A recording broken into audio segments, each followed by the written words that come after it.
Hey everyone, and welcome back to the channel.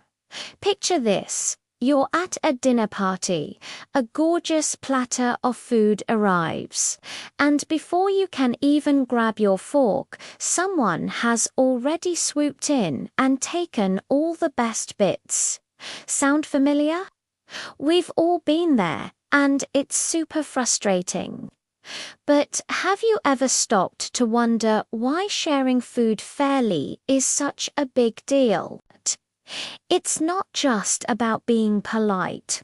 It's a rule that's been baked into human society for thousands of years. Today, we're going to take a delicious journey back in time to uncover the history of why you should never, ever hog the communal dish. It all starts with our earliest ancestors. Back in the hunter-gatherer days, survival was a team sport. When a big hunt was successful, the prize wasn't just for the strongest hunter, it was for the entire tribe. The food was brought back to the group and divided up.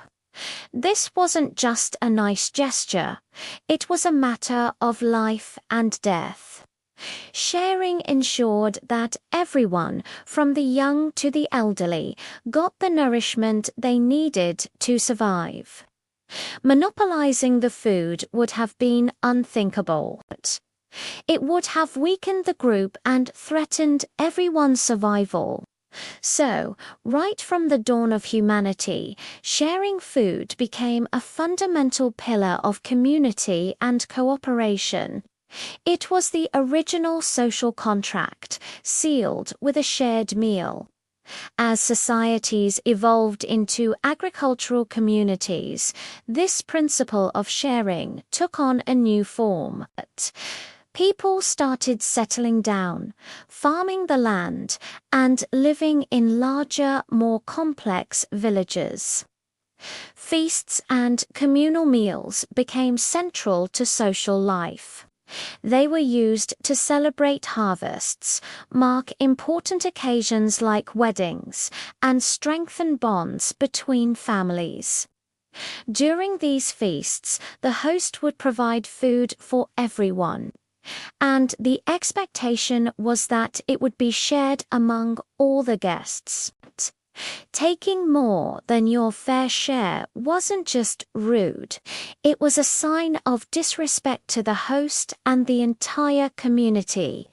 It suggested you saw yourself as more important than everyone else, which was a major social faux pas. These gatherings reinforced the idea that community resources were for the benefit of all, not just a greedy few. Fast forward to the Middle Ages and the Renaissance, where dining etiquette became incredibly elaborate, especially among the nobility. Grand banquets were a chance to show off wealth and status. But even in these opulent settings, rules of sharing were strictly enforced. A large roast, for example, would be carved by a designated person, and portions would be distributed to the guests. You didn't just reach across the table and hack off a piece for yourself. This structured way of serving food ensured order and fairness. It prevented a chaotic freefall and reinforced the social hierarchy. While the common folk had simpler meals, the principle was the same. A family would gather around a single pot of stew, and each person would take their portion. Sharing was the norm, a daily practice that kept families and communities connected. So, what does all this history mean for us today as we navigate a world of potlucks, family-style restaurants, and shared appetizer platters? It means that when you're sharing a dish, you're participating in an ancient human tradition. You're reenacting a ritual that has held societies together for millennia. Not hogging the shrimp or taking all the corner pieces of the brownie isn't just about modern manners. It's a nod to our collective past. It's a small act that says, I see you, I respect you, and I value our shared experience. It shows that you understand, you're part of a group, and that everyone deserves to enjoy the meal equally. The next time you're sharing food, remember the long line of ancestors standing behind you.